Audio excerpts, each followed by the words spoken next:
सोमवार का दिन शंकर भगवान को समर्पित होता है।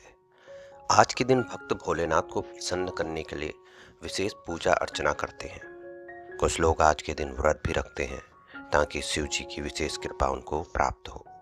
बाबा भोलेनाथ बहुत ही भोले हैं और उनका आशीर्वाद प्राप्त करना बहुत ही आसान है। यदि आप विधि विधान से और भक्ति भाव से उनकी पूजा अर्चना करते हैं, उनकी कथा का श्रवण करते हैं और सोमवार का व्रत करते हैं तो जरूर आपकी मनोकामना पूर्ण होती है। धन धान्य, पुत्र संतान, सुख समृद्धि सब आपके घर आती है। सोमवार का व्रत यदि आप करते हैं तो आपको शिव व्रत कथा को पढ़कर या सुनकर ही आपका उपवास पूरा होता है, तो आप इस कथा को जरूर सुनें। सोमवार व्रत की विधि और शिव कथा को शुरू करने से पहले आपने यदि चैनल को लाइक नहीं किया तो लाइक करें, सब्सक्राइब करें। आप वीडियो शेयर तभी करिएगा यदि आपको वीडियो पसंद आए। राम भक्त हनुमान हम सभी पे आशीष बनाए रखे। भक्ति ज्ञान उपाय चैनल में आपका स्वागत है। सोमवार का व्रत यदि आप करते हैं तो आपको प्रातः काल स्नान करके अपने नित्य क्रम से निवृत्त होने के बाद शिव जी को आपको जल चढ़ाना चाहिए, बेलपत्र चढ़ाना चाहिए तथा शिव गौरी का आपको पूजन करना चाहिए। शिव पूजन के बाद सोमवार व्रत कथा सुननी चाहिए। इसके बाद केवल एक ही समय आपको भोजन करना चाहिए। साधारण रूप से सोमवार का व्रत दिन के तीसरे तक होता है, मतलब शाम तक रखा जाता है, तीसरे पहर तक। सोमवार व्रत 3 प्रकार का होता है: प्रति सोमवार व्रत, सौम्य प्रदोष व्रत और 16 सोमवार का व्रत। इन सभी व्रतों के लिए एक ही विधि होती है, कोई अलग से नहीं होती है।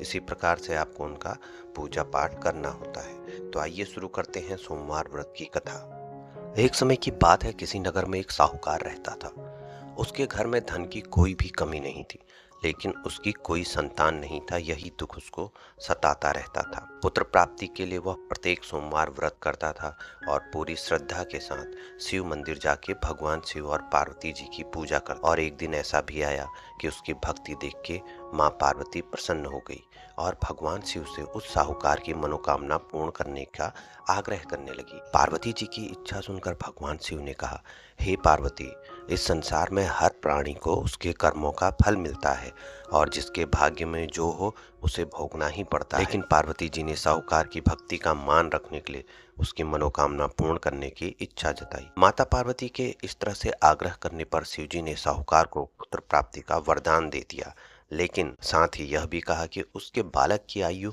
केवल 12 वर्ष होगी। माता पार्वती और भगवान शिव की बातचीत को साहूकार सुन रहा। उसे ना तो इस बात की खुशी थी और ना ही दुख था। वह पहले की भांति ही शिव जी की पूजा करता रहा। समय बीतता गया और कुछ समय के बाद साहूकार के घर एक सुंदर पुत्र ने जन्म लिया। जब वह बालक 11 वर्ष का हुआ तो उसे पढ़ने के लिए काशी भेज दिया गया। साहूकार ने पुत्र के मामा को बुलाया, उसे बहुत सारा धन दिया और कहा, तुम इस बालक को काशी विद्या प्राप्ति के लिए ले जाओ और मार्ग में यज्ञ कराना। जहाँ भी यज्ञ कराओगे वहाँ ब्राह्मणों को भोजन कराना और दक्षिणा देते हुए जाना। दोनों मामा भांजे इसी तरह यज्ञ करते और ब्राह्मणों को दान दक्षिणा देते काशी की ओर चल पड़े। रात में एक नगर पड़ा जहाँ नगर के राजा की कन्या का विवाह था, लेकिन जिस राजकुमार से उसका विवाह होने वाला था वह एक आंख से काना था। राजकुमार के पिता ने अपने पुत्र के काने होने की बात छुपाने के लिए एक चाल सोची। साहूकार के पुत्र को देख के उसके मन में एक विचार आया। उसने सोचा, क्यों ना इस लड़के को दुल्हा बनाकर राजकुमारी से विवाह करा दूं। विवाह के बाद इसको धन देकर विदा कर दूंगा और राजकुमारी को अपने नगर ले जाऊंगा। लड़के को दूल्हे के वस्त्र पहनाकर राजकुमारी से विवाह कर दिया गया, लेकिन साहूकार का पुत्र ईमानदार था, उसे यह बात बिल्कुल भी अच्छी न लगी। उसने अवसर पाकर राजकुमारी के चुन्नी के पल्ले पे लिखा, तुम्हारा विवाह तो मेरे साथ हुआ है, लेकिन जिस राजकुमार के संग तुम्हें भेजा जाएगा एक आंख से काना है। मैं तो काशी पढ़ने जा रहा हूँ। जब राजकुमारी ने चुन्नी पर लिखी बात पढ़ी तो उसने अपने माता पिता को यह बात बताई। राजा ने अपनी पुत्री को विदा नहीं किया, जिससे बारात वापस चली गई। दूसरी ओर साहूकार का लड़का और उसका मामा काशी पहुंचे। वहां जाकर उन्होंने यज्ञ किया। जिस दिन लड़के की आयु 12 साल की हुई उसी दिन यज्ञ रखा गया। लड़के ने अपने मामा से कहा, मेरी तबीयत कुछ ठीक नहीं है। मामा ने कहा, तुम अंदर जाकर सो जाओ। शिवजी के वरदान के अनुसार कुछ ही देर में उस बालक के प्राण निकल गए। मृत भांजे को देख के उसके मामा ने विलाप शुरू कर दिया।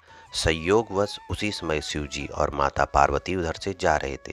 पार्वती जी ने भगवान से कहा, स्वामी, मुझे इसके रोने का स्वर सहन नहीं हो रहा। आप इस व्यक्ति के कष्ट को अवश्य दूर करें। जब शिवजी मृत बालक के समीप गए तो वह बोले कि यह उसी साहूकार का पुत्र है जिसे मैं 12 वर्ष की आयु का वरदान दिया है। अब इसकी आयु पूरी हो चुकी है। लेकिन मातृ भाव से विभोर माता पार्वती ने कहा, हे महादेव, आप इस बालक को और आयु देने की कृपा करें, अन्यथा इसके वियोग में इसके माता पिता भी तड़प तड़प कर मर जाएंगे। माता पार्वती के आग्रह पर भगवान शिव ने उस लड़के को जीवित होने का वरदान दिया। शिव जी की कृपा से वह लड़का जीवित हो गया। शिक्षा समाप्त करके लड़का मामा के साथ अपने नगर की ओर चल दिया। दोनों चलते हुए उसी नगर पहुंचे जहां उसका विवाह हुआ था। उस नगर में भी उन्होंने यज्ञ का आयोजन किया। उस लड़के के ससुर ने उन्हें पहचान लिया और महल में ले जाकर उसकी खातिरदारी की और अपनी पुत्री को उसके साथ विदा किया। इधर साहूकार और उसकी पत्नी भूखे प्यासे रहकर बेटे की प्रतीक्षा कर रहे थे। उन्होंने प्रण कर रखा था कि यदि उनके अपने बेटे की मृत्यु का समाचार मिला तो वह भी प्राण त्याग देंगे। परंतु अपने बेटे के जीवित होने का समाचार पाकर वह बेहद प्रसन्न हुए। उसी रात भगवान शिव ने व्यापारी के स्वप्न में आकर कहा, हे श्रेष्ठी, मैंने तेरे सोमवार के व्रत करने और व्रत कथा सुनने से प्रसन्न होकर तेरे पुत्र को लंबी आयु प्रदान की है। इस प्रकार जो कोई सोमवार व्रत करता है या कथा सुनता है और पढ़ता है, उसके सभी दुख दूर होते हैं और समस्त मनोकामनाएं पूर्ण होती हैं। आपने इस कथा का श्रवण किया, उसका पठन भी जरूर करें। महादेव आप पे कृपा बनाए रखें। वीडियो समाप्त करता हूँ। जय श्री राम।